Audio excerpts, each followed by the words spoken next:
So, ayun guys. Dadalawin natin ang bubong na ginagawa. Ayun guys. Tapos na dito sa kabila.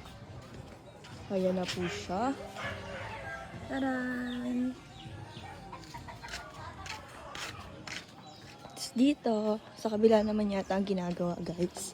Ayan kung makikita nyo, grabe na yung yung sira ng kisame namin. Papalitan din po yan guys. Pero ang inuuna po, bubong muna. Ayan. Si Tita. Si Tita po nagbili ng mga gamit para mapaayos po yung bubong.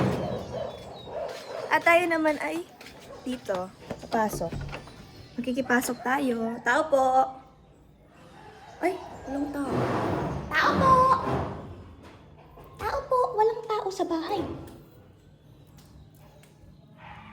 Sinong tao dito? Ay, walang tao. Pero bukas yung mga ilaw.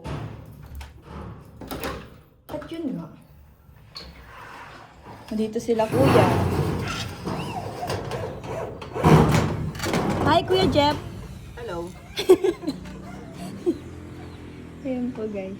Ang bubog natin. Update. Doon si Tita. Tita! Sana all!